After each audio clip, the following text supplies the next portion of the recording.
అండి, this is Ravikiran, NISM certified in equities and derivatives segment. మీకు stock market గురించి complete update కావాలంటే మన టెలిగ్రామ్ ఛానల్లో జాయిన్ అయిపోయింది. విన్ అండ్ రైజ్ తెలుగు అని ఉంటుంది. ఓకే, మీకు స్క్రీన్ మీద కనిపిస్తుంది కదా, ఈ ఛానల్లో జాయిన్ అయిపోయింది. మీకు స్టాక్స్ రిలేటెడ్గా, నిఫ్టీ, బ్యాంక్ నిఫ్టీ రిలేటెడ్గా, క్రూడ్ ఆయిల్ రిలేటెడ్గా, అన్రిలేటెడ్గా కూడా మీకు అప్డేట్స్ వస్తూ ఉంటాయి. ఫ్రీ కాల్స్ కూడా వస్తూ ఉంటాయి. All the best. హాయ్ అండి, ఈరోజు మనం ఆప్షన్స్ ట్రేడింగ్లో మనం చూస్తున్నాం కదా, స్ట్రైక్ ప్రైస్లో చూస్తూ ఉంటాం. Call side, put side strike prices ఉంటాయి. సో మన ప్రజెంట్ ట్రేడ్ అయ్యే ప్రైస్ ఫర్ ఎగ్జాంపుల్ నిఫ్టీ 25,300 దగ్గర ఉంటే దాని పైన ఉన్నవి ఏమంటావు, దాని కింద ఉన్నవి ఏమంటాం, ఎగ్జాక్ట్గా ఉన్నదాన్ని ఏమంటాము ఇవాళ చూద్దాం. జనరల్గా 25,300 పైన ఉన్నాయన్నీ కాల్ సైడ్లో మనం అన్ని ఓటీఎం ప్రైజెస్ అంటారు. Okay, out of the money calls అంటారు. అదే ఎగ్జాక్ట్గా 25,300 ఎక్కడవుతూ ఉందో దాన్ని మనం ఏమంటాం, అట్ ద మనీ కాల్స్ అంటారు. 25,300 కింద ఏవైతే ప్రైజెస్ ఉన్నాయో అవన్నీ ఇన్ ద మనీ కాల్స్ అంటారు.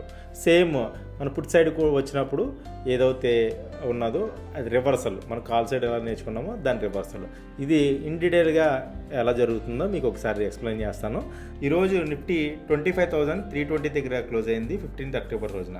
మనం ఆప్షన్ సైడ్ డేటాలో చూసుకుంటే ఎన్ఐసి వెబ్సైట్లో ఇటు కాల్ సైడ్ ఉంటాయి, పుట్స్ ఉంటాయి, ఇటు స్ట్రైక్ ప్రైస్ ఉంటుంది. ఇవాళ 25,300 దగ్గర నిఫ్టీ క్లోజ్ అయింది. అంటే ఇది మనం ఎట్ ద మనీ కాల్ అంటారు. ఎట్ ద మనీ కాల్స్ అంటారు, సిఈ మాట. ఎట్ ద మనీ కాల్ అంటారు. దీనిపైన ఏదైతే ఉన్నాయో 25,350, 25,400, 25,450, 25,500. ఓకే, ఇంకా దీనిపైన అండ్ సో ఆన్. దీనిపైన నేను ఉంటే అవన్నీ ఓటీఎం ప్రైజెస్ అంటారు. OTM calls. ఓటీఎం కాల్స్ అంటే out of the money calls. Okay, retail traders ఇవి ట్రేడ్ చేయకపోవడం బెటర్ మాట. Out of the money calls retail traders చేయకూడదు. Retailers trade at the money and in the money trades చేసుకోవడం better call side. ఓకేనా, 25,300 కింద ఉన్నాయని in the money calls అంటారు. 25,250, 25,200, 25,150, 25,100 ఇవన్నీ ఇన్ ద మనీ కాల్స్ అంటారు. ఐటీఎమ్స్, ఇన్ ద మనీ కాల్స్. మనం option trading చేసుకోవాలనుకుంటే ఇవి బెటర్ అన్నమాట. In the money and at the money calls better. అంటే మార్కెట్ రైజ్ అవుతుంది అనుకోండి, నిఫ్టీ రైజ్ అవుతుందంటే ఈ కాల్స్ రైజ్ అవుతుంటాయి, ఈ ప్రీమియమ్స్ కూడా రైజ్ అవుతూ ఉంటాయి. ఇందులో బెస్ట్ ఐటీఎం సెలెక్ట్ చేసుకోవడం బెటర్. పుట్ సైడ్కి వచ్చారనుకోండి, 25,300 ఏదైతే ఉందో దీన్ని ఏటీఎం అంటారు. ఏటీఎం పుట్స్ అంటారు. ఓకే, ఏదైతే పైన ఉన్నాయో, ఓకే దీనిపైన ఉన్నాయో ఇవన్నీ in the money puts. In the money puts అంటారు. In the money puts.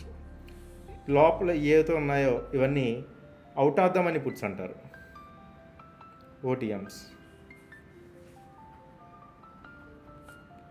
Out of the money puts. ఇందులో ఎప్పుడు కూడా మీరు కాల్ సైడ్ అవుతే మీరు ఇందామని అట్ ద మనీ తీసుకోవచ్చు. ఇన్ కేస్ మీరు మార్కెట్ పడుతుందని ఎక్స్పెక్ట్ చేస్తుంటే, నిఫ్టీ పడుతుందని ఎక్స్పెక్ట్ చేస్తుంది, పుట్స్ కొంటారు కదా, అప్పుడు అట్ ద మనీ కానీ అండ్ ఇన్ ద మనీ కానీ పుట్స్ కొనుక్కోవాలి. ఎప్పుడు కూడా మీరు పుట్ సైడ్ అయినా సరే అండ్ కాల్ సైడ్ అయినా సరే అవుట్ ఆఫ్ ద మనీ జోలికి మాత్రం వెళ్ళొద్దు. మీరు రిటైల్ ట్రేడర్స్ అవుతాయి. మీరు ఆప్షన్ బయర్స్ అవుతాయి. ఎస్పెషలీ ఆప్షన్ బయర్స్ అవుతే మీరు ఇన్ ద మనీ కానీ అట్ ద మనీ కానీ ట్రేడ్ చేసుకోండి. ఓకేనా, అవుట్ ఆఫ్ ద మనీ ఎప్పుడు కూడా ఓటీఎం ట్రేడ్స్ చేయొద్దు. ఇవి టెంప్టింగ్ ఉంటాయి, లో కాస్ట్ ఉంటాయి, కానీ ఇవే ట్రాపింగ్. Don't trade this. ఇవి ట్రేడ్ చేసుకోండి. ఓకేనా, థ్యాంక్ యూ వెరీ మచ్. నా వీడియోస్ మీకు నచ్చినట్టయితే లైక్ చేసి సబ్స్క్రైబ్ చేయండి. Thank you very much. And live కూడా ఫాలో అవ్వండి.